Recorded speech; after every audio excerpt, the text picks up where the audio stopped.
जय श्री कृष्ण। श्रीमद् भागवत गीता जी का पाठ।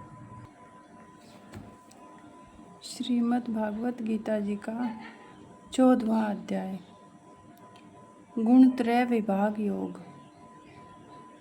तदोपरांत भगवान श्री कृष्ण अर्जुन से बोले, हे अर्जुन, अब मैं तुझे उस ज्ञान के बारे में बताता हूँ जो अति उत्तम है। उस ज्ञान को जानकर अनेक मुनिगण इस संसार से मुक्त होकर परम सिद्धि को प्राप्त हुए हैं। हे कुंती पुत्र अर्जुन, उस ज्ञान को आश्रय करके अर्थात धारण करके मेरे स्वरूप को प्राप्त हुए प्राणी सृष्टि के आदि में पुनः उत्पन्न नहीं होते। प्रलय के समय भी उन पर व्याकुलता प्रभावी नहीं होती, क्योंकि वह जो कुछ देखते हैं उसमें वासुदेवाय में भाव होता है। हे पार्थ, मेरी त्रिगुणमयी माया योनि स्वरूपा है और मैं ब्रह्म स्वरूपा हूँ। अतः माया रूप योनि में मैं ही चेतन तत्व को सृष्टि के प्रारंभ में बीज रूप में वपन करके प्राणियों की उत्पत्ति करता हूँ। अर्थात जड़ चेतन अथवा प्रकृति पुरुष के मिलने से ही प्राणी इस संसार में जन्म लेता है। जब कल्प का अंत होता है तब मैं ही सृष्टि को उद्रस्त कर लेता हूँ। हे धनंजय, नाना प्रकार की योनियों में जितने प्राणी उत्पन्न होते हैं उन सब की त्रिगुणमयी माया तो गर्भ को धारण करने वाली माता है और मैं बीज को स्थापित करने वाला पिता हूँ। हे कुंती, सत्वगुण, रजोगुण और तमोगुण, ये तीनों गुण प्रकृति से उत्पन्न हुए इस अविनाशी जीवात्मा को शरीर में बांधते हैं। हे अर्जुन, इन तीन गुणों में प्रकाश करने वाला निर्विकार सत्वगुण स्वच्छ और निर्मल होने के कारण सुख की आसक्ति से ज्ञान और ज्ञान की आसक्ति से अर्थात ज्ञान के अभिमान से बांधता है। हे निष्पाप अर्जुन, तीनों गुण किस प्रकार जीवात्मा को बंधन में बांधते हैं अब वह सुन। सतोगुण विकार रहित पवित्र व प्रकाशमान होने के कारण जीवात्मा को ज्ञान की प्राप्ति के बाद ज्ञान के गर्भ से ही आबद्ध करता है। रजोगुण के कारण प्राणी की आत्मा में मेरा तेरा अपना पराया तथा आपसी संबंधों का भाव पैदा होता है। वह अपनों में ही मगन रहता है, अर्थात वह माता पिता भाई बहन और सखा आदि से संबंध जोड़कर उन्हीं के मोह में लिप्त रहता है तथा उन्हीं के लिए भले बुरे कर्म करता है। तमोगुण प्राणी की आत्मा को कैसे आबद्ध करता है अब मैं तुझे उसके विषय में बताता हूँ। अज्ञानता के कारण तमोगुण की उत्पत्ति होती है। इसकी उत्पत्ति से प्राणी की आत्मा में इंद्रियों और मन की निरर्थक चेष्टा, आलस्य, उदासीनता, निद्रा तथा प्रभु विस्मृति आदि के भाव उत्पन्न होते हैं। इसके कारण प्राणी योग्य कर्मों से हीन होकर पशु के समान जीवन व्यतीत करने लगता है। हे पार्थ, इस प्रकार प्रकृति के तीनों गुण प्राणी को आबद्ध करके सृष्टिगत कर्मों की ओर प्रेरित करते हैं। सत्वगुण प्राणी को सुख की ओर, रजोगुण कर्म की ओर तथा तमोगुण आलस्य एवं निद्रा की ओर प्रेरित करता है। हे अर्जुन, ये तीनों गुण कम और अधिक होते रहते हैं, जिनकी अनुभूति भी प्राणियों को होती है। रजोगुण तथा तमोगुण जब न्यूनतम स्थिति में होते हैं तब सतोगुण बहुत हैं। रजोगुण तथा सतोगुण की कमी होने से तमोगुण में वृद्धि होती है।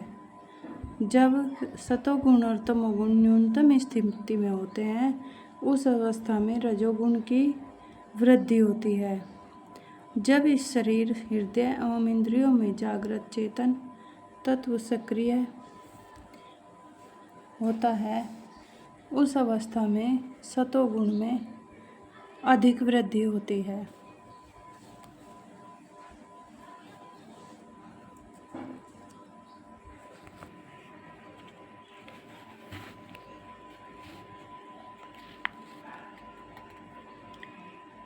लोभी प्राणी की आत्मा सृष्टिगत कर्मों में लिप्त होती है।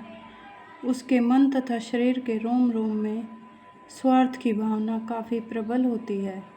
फलतः मन में चंचलता के भाव उत्पन्न होकर प्राणी को विषय भोगों की ओर आकृष्ट करते हैं। परंतु जब तमोगुण की अधिकता होती है तब चित्त में मलिनता आ जाती है। ऐसे प्राणी के दिलो दिमाग पर अज्ञान का पर्दा पड़ जाता है और वह ज्ञान के पथ से भटक जाता है। ऐसा प्राणी अपने कर्तव्यों के प्रति उदासीन हो जाता है। हे कौन्तेय,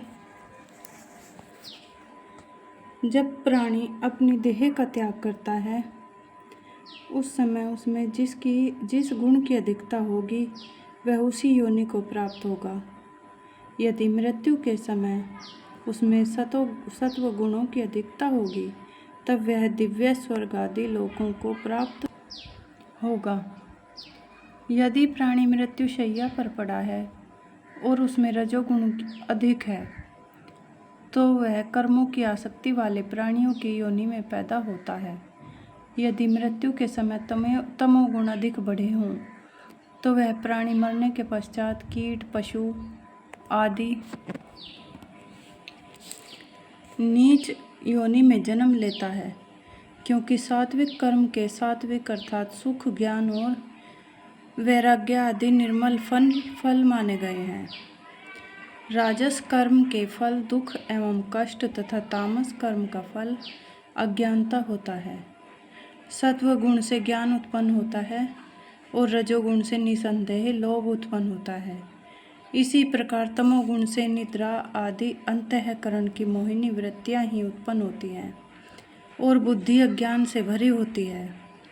हे अर्जुन, जो प्राणी मनुष्य की देह पाने पर मन में परोपकार की भावना रखता है, सभी जीवों को समान दृष्टि से देखता है, मन सहित सभी इंद्रियों को अपने अपने विषयों में लिप्त रखता है और त्रिगुणों से दूर मेरे सत्य स्वरूप का चिंतन करता है, वह 23 तत्वों अर्थात 5 ज्ञानेंद्रियों, 5 कर्मेंद्रियों, 5 महाभूतों, 5 विषय इंद्रियों, मन, बुद्धि एवं अहंकार के इस भौतिक या स्थूल देह के उत्पत्तिकारक सत्व रज तम गुणों का विच्छेद कर मेरे ही समान दिव्य देह प्राप्त करके मेरे परम पद में वास करता है।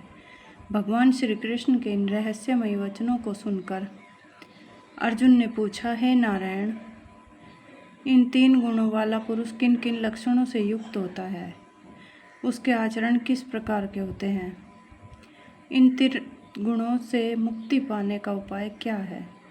अर्जुन के संदेहात्मक वचन सुनकर भगवान श्री कृष्ण बोले, हे अर्जुन, हे धनंजय, जो प्राणी सत्व गुण के कार्य रूप प्रकाश को अर्थात अंतःकरण और इंद्रियों आदि में आलस्य का अभाव एवं चेतनता का अनुभव करता है तथा रजोगुण के कार्य रूप प्रवृत्ति को और तमोगुण के कार्य रूप मोह, यहाँ मोह का अर्थ है निद्रा और आलस्य आदि की बहुलता से अंतःकरण और इंद्रियों में चेतन शक्ति का जागृत होना को ना तो प्रवृत्त होने पर बुरा समझता है और ना ही निवृत्त होने पर उनकी आकांक्षा करता है। जो प्राणी एक सच्चिदानंद घन परमात्मा में ही एकाकी भाव से स्थित होकर इस त्रिगुणमयी माया के प्रपंच रूपी संसार से सर्वथा अतीत हो गया है। उस गुणातीत प्राणी के अभिमान रहित अंतःकरण में तीनों गुणों के कार्य रूप प्रकाश, प्रवृत्ति और मोह आदि वृत्तियों के प्रकट होने और न होने पर किसी भी काल में इच्छा, द्वेष आदि विकार नहीं होते। यही उसके गुणों से अतीत होने का प्रधान लक्ष्य है। हे अर्जुन, त्रिगुणातीत प्राणी आत्मा में प्रवृत्त रहता हुआ सुख अथवा दुख का अनुभव नहीं करता। उसके लिए पाषाण, मृत्तिका और स्वर्ण में कोई अंतर नहीं होता। वह धैर्यवान तथा मित्र और दुश्मन को एक समान दृष्टि से देखता है। प्रशंसा अथवा निंदा सुनकर वह विचलित नहीं होता। वह कर्तापन के भाव से भी सर्वथा निर्लेप रहता है। अहंकार का लेश मात्र अंश भी उसमें नहीं होता। इस प्रकार के आचरण व्यवहार वाला प्राणी केवल एक मुझको ही परम सत्तावान मानकर मेरा स्मरण करता हुआ तीनों गुणों का लंघन करके ब्रह्म भाव को पा लेता है। मुक्ति धाम वैकुंठ का नाम भी ब्रह्म है। इन सब ब्रह्मों का मैं ही ठाकुर हूँ। इन सब की शोभा भी मैं ही हूँ। मैं ना मरता हूँ और ना ही जन्म लेता हूँ। मैं तो अविनाशी हूँ। हे धनंजय, पर ब्रह्मामृत, परमानंद, नाश रहित एवं एकाग्रता का आनंद आदि जो कुछ भी है वह मैं ही हूँ, अर्थात मैं ही इनका मूल हूँ, क्योंकि यह सब मेरे ही कारण होते हैं। सृष्टि अथवा उससे भी अलग जो तत्व विद्यमान है वह मेरे द्वारा ही है। इसलिए सृष्टि का मूल मुझे ही जान, क्योंकि गुणग्राही, सुख का सागर तथा परमानंद भगवान मैं ही हूँ। ओम नमो भगवते वासुदेवाय नमः। जय श्री कृष्ण।